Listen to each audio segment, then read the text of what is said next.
The dawn of civilization. Primitive. Dangerous. Exciting. The handwriting is on the wall. If the human race is ever going to amount to anything, it needs the most civilized caveman I have ever seen. Look who's come out of his cave. You're listening to the Knuckle Drags extravaganza on Z Digital if you're joining us live, or if you're listening to this at a later date through the power of the internet via Cave Dweller Music. My name is Matt. On the show, we've been playing so many tracks from these guys, and from when they started the singles to when the album came out was such a quick process. These dudes don't fuck around. I've got Dalton, Pete, and Muzz from Irönwitch. Gents, thank you very much for taking out some time and having a chat to us. Thank you. Yeah, no worries. Thank you for having us. Thank you. Thank you. Now, you guys have all played in bands for years. I remember chatting to Muzz and Dalton ages ago when Malachite was still kicking around.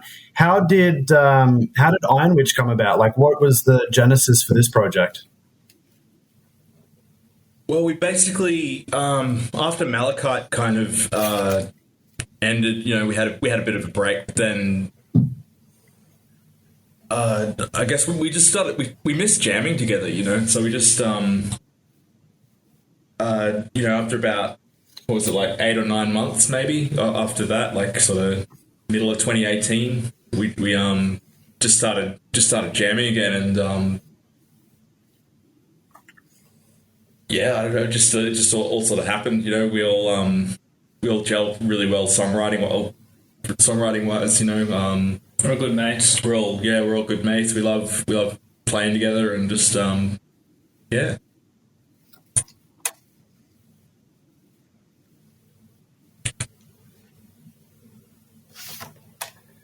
Like I said, from Woe to Go, it was a pretty quick turnaround from the first release of the single. Dalton and Pete, you guys mentioned that just then before we started recording that you guys are obviously part of Malignant Aura, vastly different to all this shit with Irönwitch. Was it a case of we missed playing that really fast, thrashy music? Was that sort of where you went, oh, fuck yeah, dude, we just got to write sick riffs? Absolutely, yeah. I think that's where Pete and I's strength lie, and just like, shredding it up and blasting, Yeah, it's fun. Like, there's how did you come into the fray of all this? And Muzz, how did you come into the fray of all this? I just stuck around after Malachite, and it's more the music that I think the three of us wanted to play in Malachite at the end. So how did you approach the writing for this one here? Because listening to it, sorry, dude, sorry for cutting off. This lag's going to kill me, but we'll get there. Yeah, I was going to say, like, we started writing a few way heavier tracks towards the last maybe 6 months or so of Malachite, and it was in a totally different direction. And I guess like shit happens with bands. We just sort of had to sort of call Malachite off and have a bit of a break. But we had a few songs that we really liked the songs, and we liked that sort of direction. So when we picked back up, we had some new stuff to work on. I guess in a heavier sort of direction, more frantic, sort of high speed. So I try to make it. I make a concerted effort to write stuff that I find really fun to play. And I like to make it as high energy as possible. You like on the cusp of your abilities. Well, yeah, that's another thing as well. We like really pushing ourselves in terms of speed, and I've had a few people say it sort of walks a fine line between being like really raw and frantic and being like kind of almost semi-technical, just because it's so fast, and yeah, we really strive to push ourselves, and I feel like we've especially since joining Malignant Aura, that's totally at the opposite end of the spectrum. For Pete and I, I feel like we've become much better musicians for that. That's an interesting irony, going from basically what someone described to me as funeral doom to this black and thrash stuff. It's weird that Malignant Aura and that slower stuff complements the stuff coming out with Irönwitch.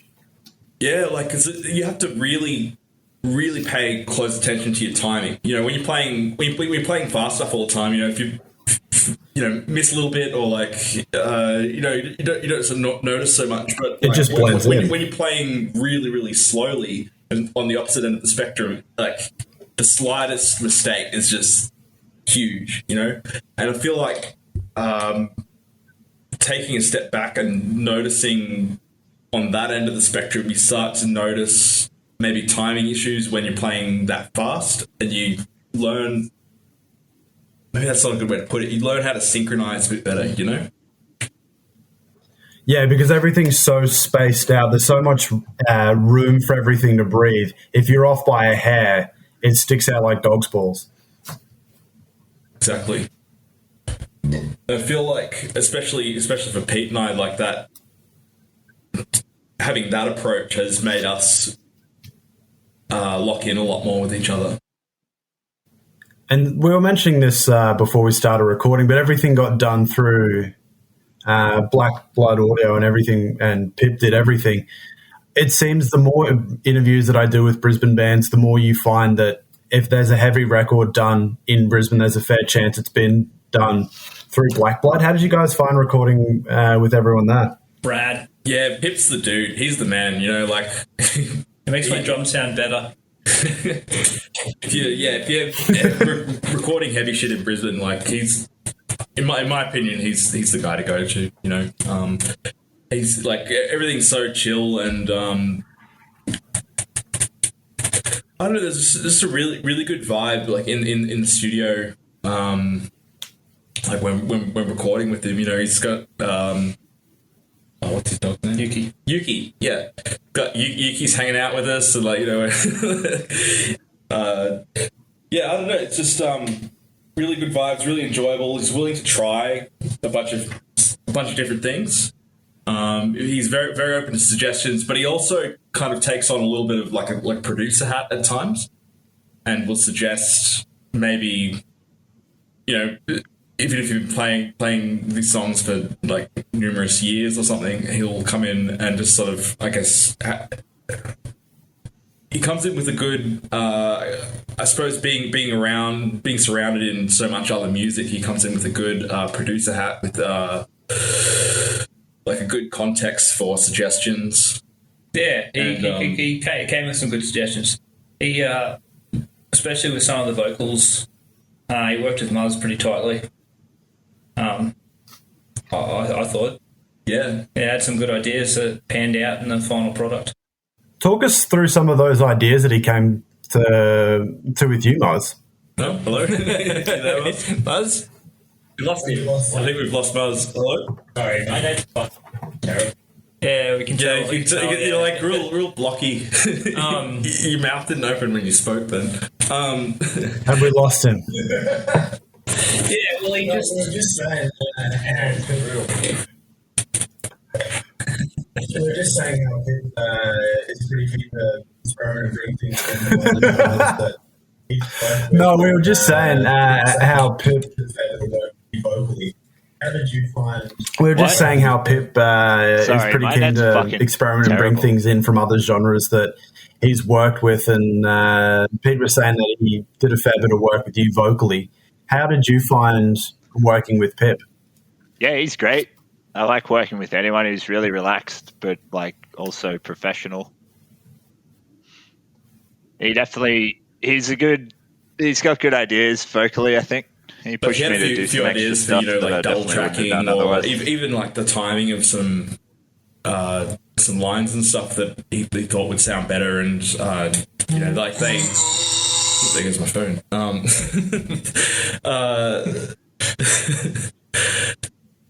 And I mean, like, you know, in terms of like guitar sound and stuff, you know, we blended. I've got an angle Powerball, which is what I used on the Malignant Aura album. blended it with a JCM 800, and I believe as well a PV 5150. And yeah, I don't know. He's just he's got a real good ear for not only tones for like guitars and drums, but also for maybe changing up vocal timings or. He's good at what he does. He's great at what he does. He's really like Muzz said. He's real chill but professional. So you can tell he pushes you, but he doesn't. It's not like it's he pushes you in a way that motivates you to do better. Yeah. Because I've recorded with guys before, and if you keep stuffing up, they get frustrated. They're starting to get angry. Yeah. And then they're like, "Oi, can you get this right?" Or this is the umpteenth time. Or do you need a break? Yeah, that kind of thing. It's like, come on, mate, doing my best. It's hard. Where it pushes you, but it doesn't feel like he's getting like annoyed. No, just internally. Like that encouraging dad energy. Oh, come on. Yeah. That's it. Like it's like that encouraging dad energy of, "Oh, come on, son, you've got this."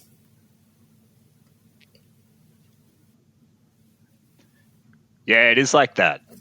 I feel like some people can feel like they're just trying to get you out of the studio. They're like, "Fuck, it's 5 o'clock, cunt." The other thing that I did want to mention in regards to maybe not so much the music itself, but all of the imagery that you guys have got on the socials and even in the short little snippets that you can see on the Spotify uploads.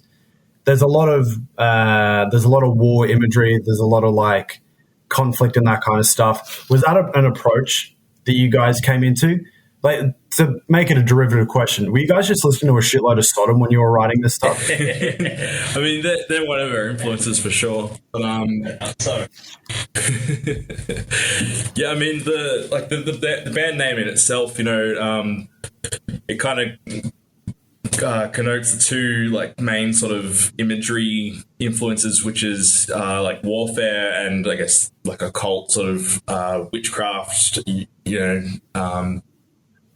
sort of stuff, like the iron sort of denotes, like war or tanks, specifically like tanks and stuff. No, and then sort of, witch is obviously like witch, and so we try to match find a I don't know, we just like both of those things, I guess. So we try to find imagery that fits. But we've got a really big fascination with well, I do at least, and I know Pete does with World War One, where for me it's a bit like old world meets the mechanized, industrialized New World armies and stuff. Like a lot of people were still, using old school the French cavalry confronting the German machine gunners and stuff. Like that's like brutal. And people have never seen shelling or everyone had to come up with totally new strategies sort of on the fly as everything was going, which were totally different to anything that had been seen before, which resulted in obviously like trench warfare and just this there is a real turn of the century and sort of like entering into a new age. Yeah, because that's what fascinates me about it. It's like the old world trying to catch up with the new world kind of thing, because I guess the armies had never been industrialized and mechanized to such a degree, and war had never been so much of like a, what would you say, like a machine, Doubling down on the imagery, the album artwork that you guys have got done, very much, very striking in and of itself. But who actually put all that art together for you guys? Well, we spent way longer than we probably should have looking for good art. But we found this guy. His name's Jenglot Hitam. He's from Indonesia, and we just really loved his his art style, and it blended the two themes that we sort of write lyrics about, which is the warfare and the occult sort of stuff, and yeah, we ended up deciding on well, we've kind of dubbed her the Iron Witch, yeah.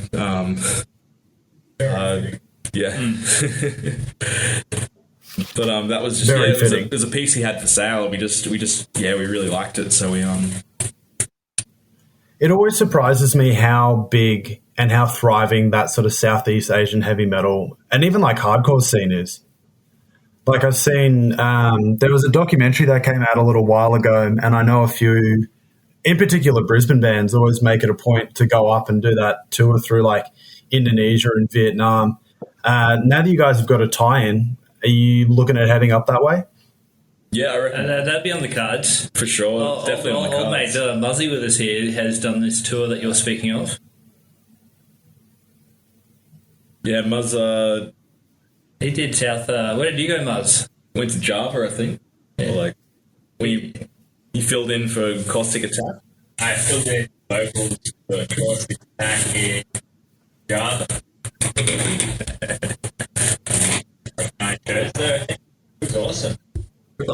People like actual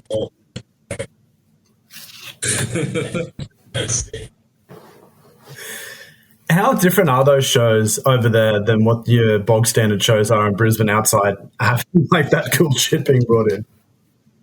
I filled in vocals for Caustic Attack in Java. Did like 9 shows there, I think. It was awesome. There were people like going through actual walls at the shows. That was sick.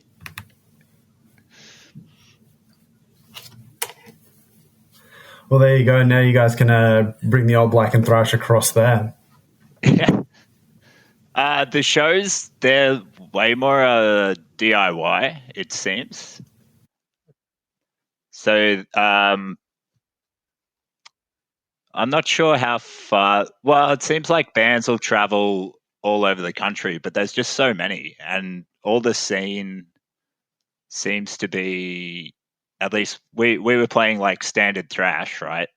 But every show we were playing with like hardcore and like death grind and like every mix of metal. Except for there's not much power metal that I found. But otherwise it's just like all the real heavy shit. And especially like slamming death. They fucking love it. We were saying this before that we started recording, but you guys have just put out the self-titled record out through Gutter Prince Cabal, which is, I found out them from I think it goes Nathan well from there Gravia. too. How did you guys get involved with that, and how have you found working with them? Both, yeah. I've been chatting with Nathan mostly, but like, yeah, super chill, awesome dudes. Really easy to work with.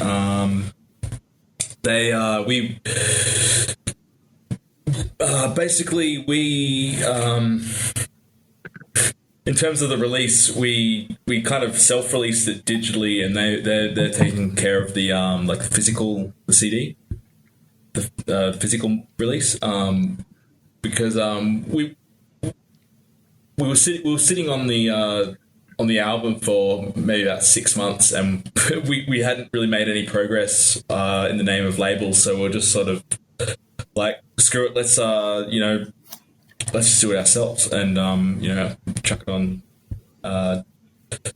DistroKid and do all the prep, pre-release prep and stuff. But I guess instead of the usual sort of 3-month, 4-month sort of lead up, I think it was about 1 month between when we released the first single and released it. It was very much. We wanted it out. Because we've been sitting on it for so long, and it's like hadn't really been. I know, it was such a quick turnaround. I didn't really hear much back, so we were just like, "Yep, let's just do it. Like, get it out, get it going." And then, yeah, sometime a couple of weeks after we released the because I made a video for releasing the Butcheress, just compiling a bunch of old war footage. and maybe about somewhere,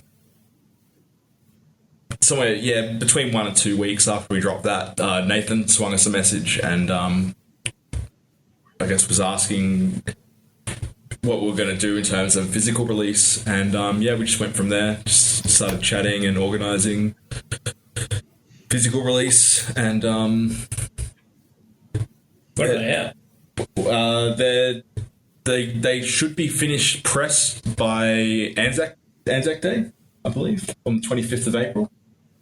Rad. What was that? Rad. Yeah. But they may be ready before then. But I feel like that's a very fitting day, for them to actually come out. But yeah, they're available for pre-order on our Bandcamp. That is a fitting day. Yeah. They're available for pre-order now through the Bandcamp, through Gutter Prince Cabal, and yeah.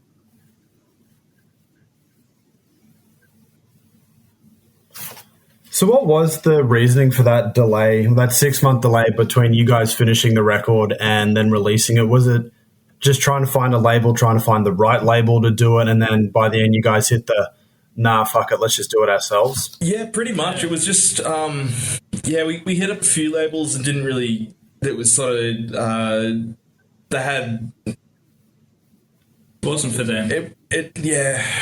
So we just, we decided sort of in the middle of January that it was just taking too long to get any bites, and I don't know if we went through all of this with Malignant.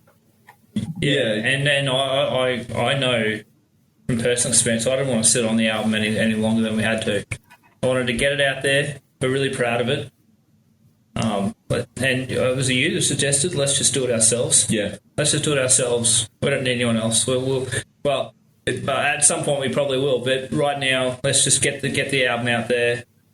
We've done all of the background work to make it happen, and Gutter Prince is helping us out. So yeah, I guess like all of late January and all of February, I was just flat out just researching everything I need to do for a release properly, and building up a mailing list and building up contacts to talk to people, and just organizing everything, lining up Spotify, doing the getting on playlists and all that sort of stuff, and then all the making all the marketing assets and videos and all that sort of stuff. And it was basically a full-time job. A lot goes in. Quite a lot goes into it. Yeah, it was. It was very eye-opening as to how much actually goes in. When you haven't got a process, there's a lot of work that goes into it. Honestly, the irony of you saying that you've done all that, and then I just opened up Facebook one day and Muzz goes, "Oh, here's my new band, check it out." And I was like, "Oh, fuck yeah." So much more simple than getting out there and doing this long press junket. Dude just shares it on Facebook and I go, "A fucking sick band." Yeah, I feel like we didn't have much stuff before we dropped the music, I don't think. There wasn't long before, wasn't much time between promo and music, which is always good. Nah, we pushed it. We wanted it out. We're really, I'm proud of it. I'm proud. I'm pretty happy with how the release has gone, especially considering how very rushed it all was. It's it's not very common for it to be 1 month out from release that you're announcing the album. But yeah, no, I've been really, really happy with the response we've been getting since release. Very positive. Well, it's been very... Yeah, it's incredible. Told me shit, so... Yeah. That's the one thing that I was going to ask. The quick turnaround between the very first thing that popped up, the release, and to now. Was it just a case of you guys were sitting on this for too long and you thought, we can't sit on this for any longer. We've got it. It rules. We need to get it out there. let's push this as quickly as we can. Yeah, pretty much. And we just wanted to get it out so we can, we can move on to other things. Once it's out, you can move on to writing new music. We can start playing shows. You can organise merch. We can do all those things. Play gigs, everything. Because while we're just sitting on it, nothing's happening. There's no movement. There's no progression.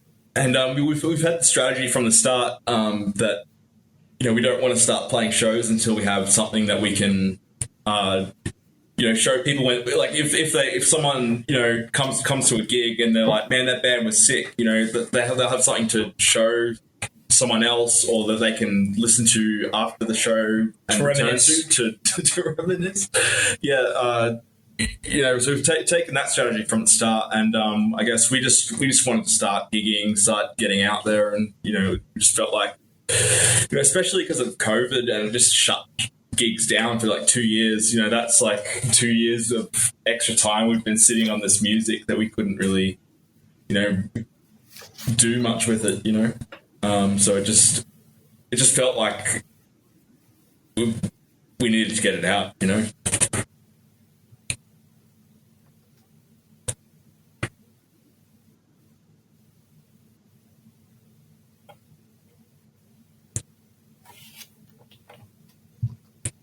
Hello? All right. A bit of a delay there, but we're good. Nah, he was just taking it all in. It's all good. Yeah. That's incredible. This kind of stuff happens. But that does lead quite nicely into the next question that I was going to ask you guys is, now that the release is out, shows, what are we expecting? Are you have you got any lined up? Are you doing any sometime soon? Like, what's going on? Yeah, we've got one lined up for. We can't really say anything yet, but we're a bit later in the year. But we're at the moment, we're trying to line up some stuff as soon as we can. Really, sort of probably maybe a couple of months out, but as soon as we can, that'd be ideal. We do have to pick and choose though. As in, Muzz doesn't live with us in Queensland, so I'm no longer with. So we can't take all the shows we want, but we'll all go. We are going to be playing some. Where are you at nowadays, Muzz? I'm down outside of Melbourne. Oh, jeez, that's a fair trek back up. Yeah, it sucks. And the other thing is as well, speaking to a few bands in and around Brisbane, you don't want to oversaturate yourself by playing too many shows, because if you play too many shows, people will go, well, no, I've seen these guys in the last month, So if you pick and choose, you kind of need to be a little bit more particular with the shows that you play, I suppose. Yeah, I think we learned that in Malachite. We started just be playing every other weekend. That's another thing. Pete and I have learned from Malignant is that it's really important to to really pick and choose your shows that you play. And that I think people appreciate you more when it's a bit more. I guess, like Muzz said, you're not playing every second weekend, but just for whoever the fuck puts you on, you're just playing whatever shitty dingy show, or even the same venue once a month, or whatever we were doing in Malachite, making really getting the whole package for a show, making it, I don't want to sound douchey, but make it an experience. Make the whole show a real standout sort of thing. Yeah, a bit more of an event. Yeah, a bit more of an event. Less mundane. An event. Yeah, exactly. Less mundane. Yeah. I think that's why events like Immeasurable Darkness have really picked up in the last 2 years. Is the fact that there's bands on there that you might not get to see all that often. And then there's ones that have come out from nowhere. I hadn't heard of Pestilential Shadows before that show, and I was sitting there going, these guys have been around for how fucking long? How have I missed out on this? Yeah, they I hadn't heard of them either. we were they're cool. real classic, like big on the scene dudes who just hadn't played for how long had it been since they played? Like Chris and Jono had their fingers on the pulse. yeah, I'll give them that. They know what's what. But did they hit us up or did we hit them up? I can't remember. But We hit them up. yeah. Yeah, we say that just because we know Chris and Jono. But we didn't organise it. They did. But yeah, I mean, like the Necrosonic thing coming up in Now that you've got the release out, and you've got some. Sorry. Sorry. Go, continue. I was going to say, like, slide. you know, they've taken, you know, they've got Crypt and bloody Misery going. Like, I know that they've been around forever, but I think what Crypt. I saw that they had like a reunion show in like I don't know 2016 or 2017 or something, and I went to that, and that was sick. But I don't know if they've played since then. And yeah, like I said, I think sure. it's Yeah, I'm not sure. I guess since COVID, like people putting a concerted effort into like making a real big event, getting big bands that don't really play too often together, playing again. Yeah.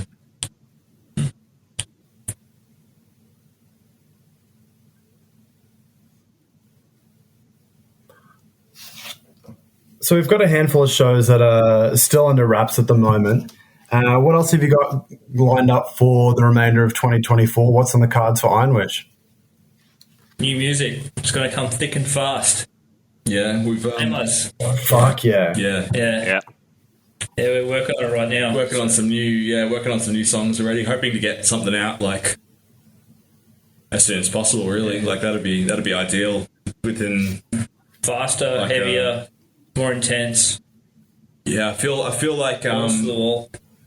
I feel like the first lot of songs like they're pretty good, but when we were writing those, we still hadn't quite found the balance of what we wanted to do yet. Where I feel like the new stuff we're working on is, it's We found I think we found it. Yeah, I think it's a bit better, especially songwriting wise, and just having the right balance of everything, because we try to be pretty unique, I guess, with our, I guess what we blend together.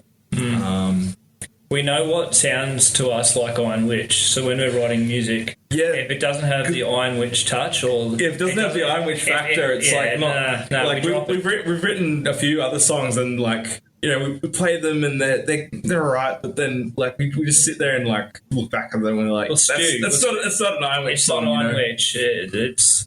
It's got to be super fast. It's got to be fun to play. It's got to be challenging. And it's not all of those things. What are we doing? Yeah. Wasting our time. Not who we are.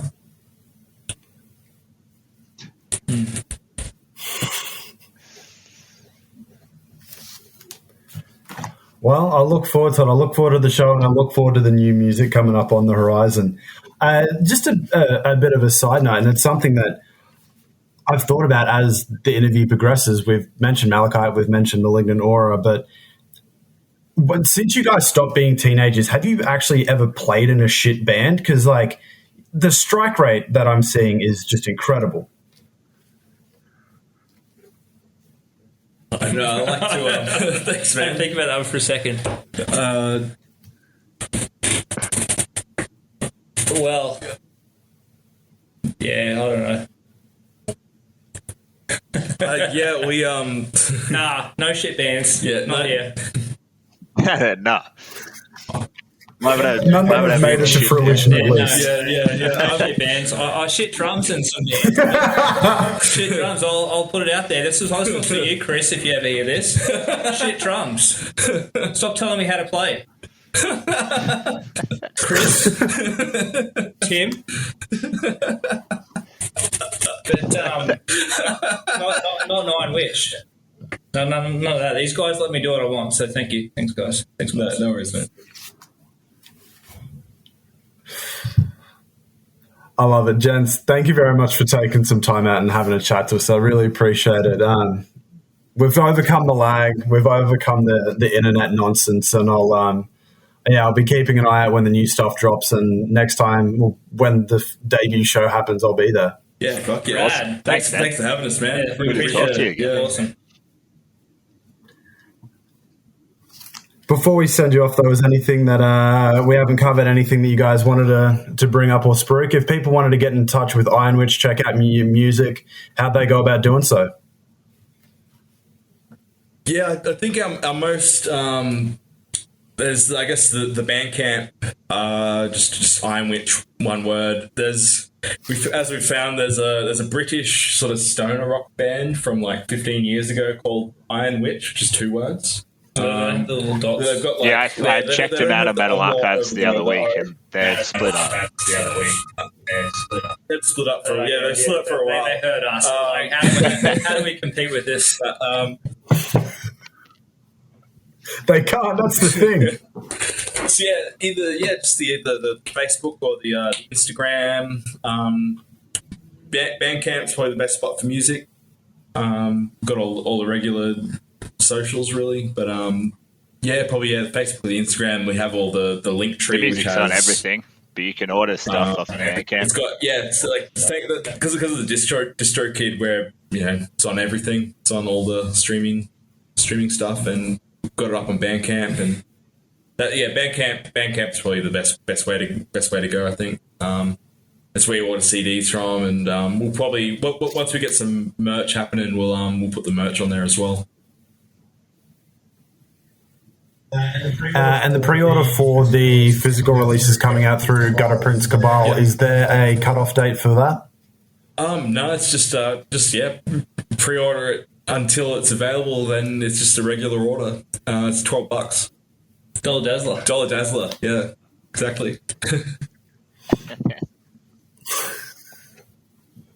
I love it again. Gents, thank you so much for taking some time out and having a chat to us. I'll let you guys know when this all goes up. Yeah, sweet as. Thank you. Thanks for having us. Thank you, man. Appreciate it. It's good to catch up again.